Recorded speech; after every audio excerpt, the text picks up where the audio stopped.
கோபத்தில் பேசிவிட்டேன், மனதில் வைத்துக்கொள்ளாது என்று கூறுகிறார்கள். கோபத்தில் கூறுவதை நன்கு கவனியுங்கள், மனதில் இருப்பது மட்டும்தான் கோபத்தில் வெளிப்படும்.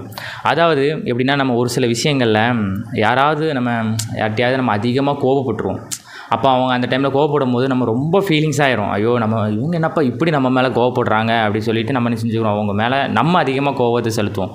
ஆனால் அவங்க என்ன சொல்லுவாங்க அப்படின்னா, நான் கோபத்தில் பேசிட்டேன்ப்பா, மனசுலலாம் வச்சுக்கிடாது அப்படின்னு சொல்லுவாங்க. ஸோ அந்த டைமில் நம்ம என்ன நினைப்போம், என்னப்பா திடீர்னு இப்போ நம்மளே நம்ம ஃப்ரெண்ட்ஸ்கிட்ட பாருங்களேன், திடீர்னு நல்லா பேசிக்கிட்டே இருப்போம், திடீர்னு பார்த்தா கோபப்பட்டு ஒரு 10 நிமிஷம் கழிச்சு நண்பா சாரிடா. அதே அப்பா அம்மாட்ட தான், அம்மா கால் பண்ணிகிட்டு இருப்பாங்க, தம்பி எங்கே இருக்கா, ஏம்மா இங்கே தான் இருக்கேம்மா அப்படி சொல்லுவோம். அதுக்கப்புறம் யோசிப்போம், சரி அம்மாட்ட நம்ம இப்படி கோவப்பட்டுமே அப்படின்னு சொல்லிட்டு நினைச்சோம், அம்மா நான் இப்போ வீட்டுக்கு வந்துடுறேன் அப்படின்னு சொல்லுவோம். அது எல்லாருக்குமே ஒரு விஷயம் தான். ஆனால் அந்த வரியில் என்ன சொல்லியிருக்குன்னா, அந்த கோபத்தில் கூறுவதே நன்கு கவனிங்கள். ஏன்னா அவங்க அந்த டைமில் கோபத்தில் சொல்கிற வார்த்தைகளை நீங்கள் நல்லா கவனித்து பார்த்தீங்க அப்படின்னா, மனதில் இருப்பது மட்டும்தான் கோபத்தில் வெளிப்படும். எப்படின்னா, அந்த டைமில் அவங்க எப்படின்னா டக்குன்னு நம்ம மேலே கோவப்பட்டாங்க அப்படின்னு சொல்லிட்டு நம்ம அவங்க மேலே கோபத்தை சொல்கிறத விட அந்த டைமில் மட்டும் தான் அவங்க மனசில் இருக்கும். அதுக்கப்புறம் டே மச்சான் நீயா அப்படின்னு சொல்லிட்டு போயிடுவோம் நம்ம நண்பன். அம்மா டே தம்பி வாடா சாப்பிடுன்னு சொல்லுவாங்க. நம்ம உறவுகள், நம்ம அம்மாவாக இருக்கட்டும், நம்ம நண்பனாக இருக்கட்டும், நம்மளோட யாராக இருந்தாலுமே அந்த டைமில் மட்டும் தான் கோபத்தை வெளிப்படுத்துவாங்க தவிர அதுக்கப்புறம் நம்ம மேலே கோபம் இருக்காது. ஸோ நமக்கு இந்த காலகட்டத்திலையும் யாராவது உங்கள் மேலே கோவப்பட்டாங்க அப்படின்னா, இப்படி கோவப்படுறானே அப்படின்னு சொல்லி நீங்கள் யார்ட்டையும் இப்படி நினைக்க வேண்டாம். அந்த கோபம் ஒரு நிமிஷம் மட்டும் தான் இருக்கும். அதனால் உங்களுடைய உறவுகள் என்றைக்குமே நீடிக்கணும். நீங்கள் அவங்க மேலே அன்பை செலுத்துங்க. உங்கள் மேலே யார் கோவப்பட்டாலுமே நீங்கள் அவங்க மேலே அன்பை செலுத்துங்க. யாராவது நம்மக்கிட்ட நீ கண்டிப்பாக யோசிப்ப பாரு, ஒரு நாள் நீ எந்த ஒரு ஏன்னா நம்மக்கிட்ட நிறைய பேர் சொல்லுவாங்க, நம்ம திடீர்னு யாரையாவது நம்ம திட்டிட்டு அவங்ககிட்ட பேசாமல் நம்ம போயிட்டோம் அப்படின்னா அவங்க நம்மக்கிட்ட சொல்லுவாங்க, அது ஃப்ரெண்டாக இருக்கட்டே நம்மளோட யாராக இருந்தாலுமே சொல்லுவாங்க, ஒரு நாள் பாரு நீ கண்டிப்பாக யோசிப்ப அப்படின்னு சொல்லுவாங்க. ஏன்னா நம்மக்கிட்ட அதிகமான உறவுகள் எப்படின்னா நம்மளே சுற்றி வருவாங்க. ஆனால் நம்ம அந்த டைமில் என்ன செய்வோம் அப்படின்னா, அவங்கள நம்ம அதிகமாக கண்டுக்கிட மாட்டோம். இவங்களா அப்படின்னு நினச்சிட்டு நம்ம போயிடுவோம்.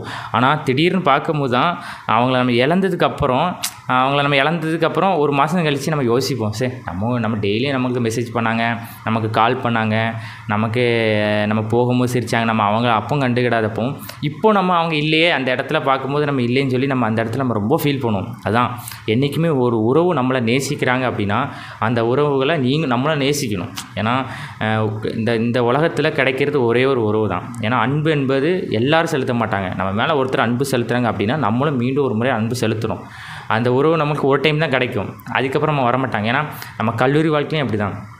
நம்ம கல்லூரி வாழ்க்கையில் நமக்கு நிறைய நண்பர்கள் இருப்பாங்க. அது ஒரு ஆணாக இருக்கட்டும், ஒரு பெண்ணாக இருக்கட்டும், நம்முடைய ஃப்ரெண்ட்ஸ் யாராக இருந்தாலுமே நம்மகிட்ட நல்லா பேசியிருப்பாங்க. அந்த டைமில் நம்ம யாருமே கண்டுக்கிட மாட்டோம், அப்படி வந்துட்டு இருப்போம். ஆனால் திடீர்னு ஒரு நாள் அவங்க நம்மகிட்ட பேசாதப்போ, நம்மகிட்ட ஃபோனில் இருக்கிற மெசேஜில் எதுலேயுமே இல்லாதப்போ நமக்கு ஒரு ஃபீலிங்ஸ் இருக்கும், சரி நம்ம அழகாக பேசியிருக்கலாமா அப்படின்னு. அதனால் அந்த உறவுகளை நமக்கு என்றைக்குமே இழக்கக்கூடாது. இழந்தால் நமக்கு தான் அது ஒரு இழப்பு. அதனால் இருக்கிற உறவுகளை சம்பாதிச்சுக்கங்க. அது நம்மளுடைய ஏன்னா இந்த காலகட்டத்திலலாம் ஒரு லவ்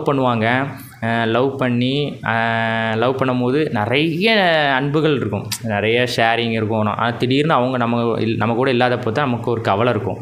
அதனால் இருக்கிற உறவுகளை நம்ம சம்பாதிச்சிடும். இப்போது நம்ம ஒரு விஷயத்தில் நம்ம யார்கிட்டையாவது ரொம்ப அதிகமாக தேவையில்லாமல் பேசிக்கிட்டே இருப்போம். எதுக்கு எடுத்தாலும் நம்ம எந்த ஒரு விஷயமா இருந்தாலும் அந்த விஷயத்தில் ஒரு இதே இருக்காது, ஆனால் நம்ம பேசிக்கிட்டே இருப்போம். அர்த்தமே இருக்காது, பொருளே இருக்காது, ஆனால் நம்ம பேசிக்கிட்டே இருப்போம். ஆனால் நம்ம பேசும்போது அவங்க ஏதாவது அந்த இடத்துல நம்மளுடைய ஃப்ரெண்ட்ஸாக இருக்கட்டும், நம்மளுடைய உறவுகளாக இருக்கட்டும், யாராவது நினச்சாலும் அவங்க நம்மளை ஏதோ நினைப்பாங்க, என்னப்பா எப்போ பார்த்தாலும் பேசிக்கிட்டு இருக்கான். ஏன்னா நம்ம ஒருத்தட்ட நம்ம ரொம்ப கால் பேசுவோம். அது நம்ம லவ் பண்ணுறோன்னு வச்சுக்கிங்களேன், நம்ம லவ்வர்கிட்ட ரொம்ப கால் பண்ணி பேசிகிட்டு இருக்கும்போது அவங்களுக்கு எப்படின்னா ஒரு இதாகவே தெரியும், என்னப்பா எப்போ பார்த்தாலும் கால் பண்ணி பேசிகிட்டே இருக்கான் அப்படின்னு.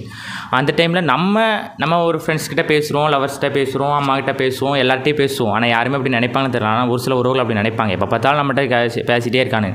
ஸோ அவங்க தேவையில்லாமல் பேசிகிட்டு இருக்கான் அப்படின்னு நம்மளை சொல்லும் போது நம்ம நினச்சணும், யார்ட்டையுமே தேவையில்லாமல் பேசாமல் நம்ம அமைதியாக இருந்தால் அதுவே நமக்கு ஒரு மிகப்பெரிய ஒரு இது. ஏன்னா நம்ம பேசுகிற வார்த்தைகள் புரியாத இடத்துல நாம் பேசுகிற அந்த மனசு எப்படி புரியும்?